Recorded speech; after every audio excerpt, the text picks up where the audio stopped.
warahmatullahi wabarakatuh. Waalaikumsalam warahmatullahi wabarakatuh.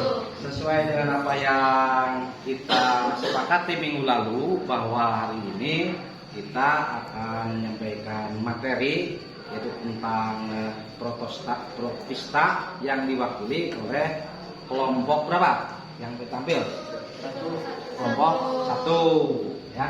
Nah, kalian yang audionya nanti simak, kemudian buat catatan dan juga koleksinya serta manfaat apa saja dari tampilan kelompok 1 yang bisa diimplementasikan dalam kehidupan sehari-hari. Jelas semuanya? Siap semuanya? Siap. Mantap, terima kasih. Satu ingin mempresentasikan tentang hasil kerja kelompok kami, yaitu protista mirip hewan. Dengan saya sendiri sebagai moderator bersama rekan-rekan saya, yaitu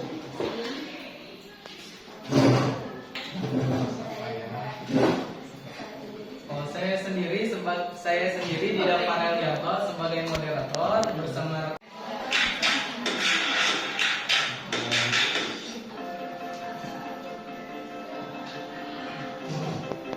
Protozoa atau protista mirip hewan memiliki ciri-ciri seperti seluler atau bersatu. Eukariotik, hidupnya soliter atau begini atau boleh berkoloni. Umumnya tidak dapat membuat makanannya sendiri atau heterotrom. Ada yang hidupnya bebas, ada yang hidup. Protozoa yang bergerak dengan kaki semua atau pseudopodia. Zoopoda biasanya berukuran mikroskopis, bentuk selnya tidak tetap atau berubah-ubah. Contohnya adalah amuba. Beberapa jenis lain dari zoopoda ada yang memiliki Ini dibagi menjadi 6, yaitu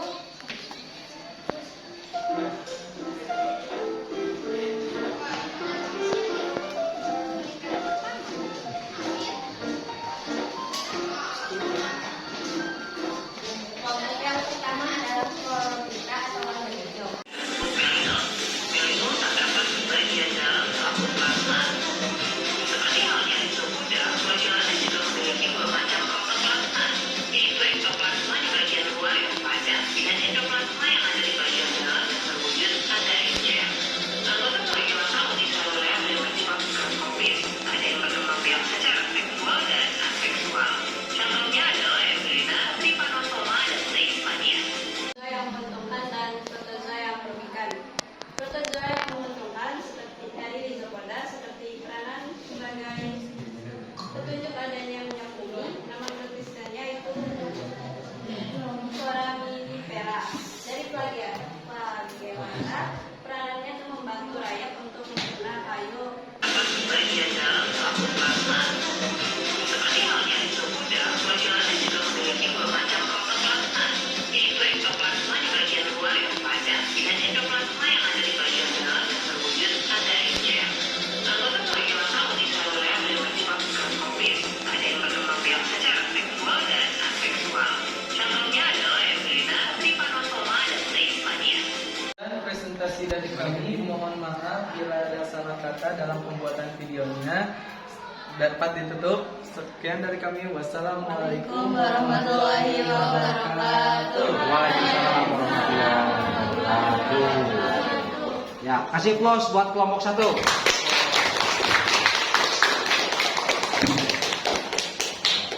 Silakan duduk kembali untuk kelompok 1. Dari tampilan kelompok 1 tadi, kira-kira masing-masing kelompok materi apa yang bisa kalian simpulkan dari paparan rekan kalian tadi? Ya, silakan. Kelompok berapa? Kelompok 5. Ya, kelompok 5 apa? Jadi kesimpulannya yaitu protista mirip hewan, yaitu protozoa dibagi menjadi 4 kelompok, yaitu 1. Rhizopoda, 2. Flagella atau Mastigophora, 3. Ciliata, 4. Sporozoa. Ya, mantap. Terima kasih. Kasih applause. Ada lagi kelompok lain? Oke, kelompok berapa? Kelompok 3. Kelompok 3, silakan.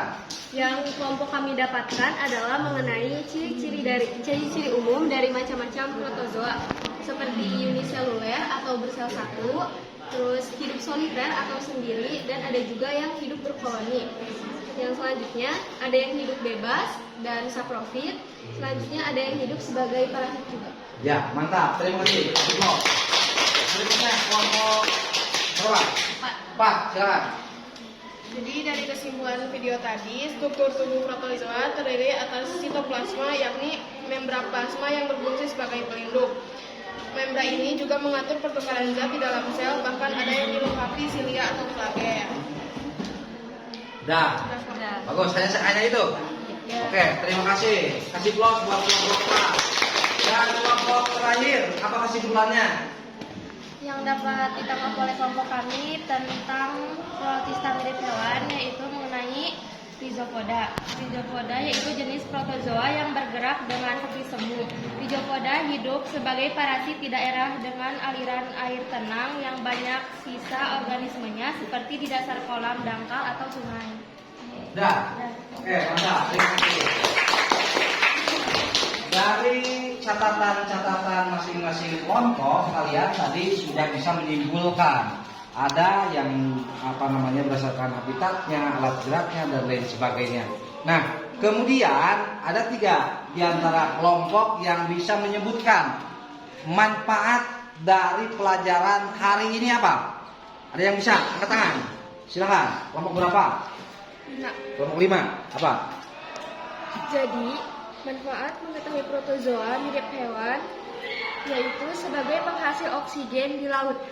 Oke, jadi sebagai penghasil oksigen di laut, untuk apa kira-kira oksigen tersebut? Agar hewan yang di laut bagaimana? Tidak kekurangan oksigen. Tidak kekurangan oksigen. Mantap, tepuk tangan. Oke. Ada lagi yang bisa? Apa coba? Manfaat bagi kehidupan menurut kelompok kami adalah sebagai mata rantai dalam rantai makanan. Sebagai mata rantai dalam rantai makanan. Seperti apa kira-kira contohnya mata rantai itu? Apa? Misalnya di padang gurun ya, ada hewan yang mati. Apakah struktur badannya yang besar tersebut tetap utuh bertahun-tahun atau bahkan menjadi hilang, menjadi hancur kira-kira? Apa yang terjadi dengan hewan yang mati? Menjadi hancur. Kenapa bisa jadi hancur? Karena kenapa setiap bangkai yang mati jasadnya menjadi hancur? Terkadang dilihat menyatu dengan tanah. Kenapa demikian?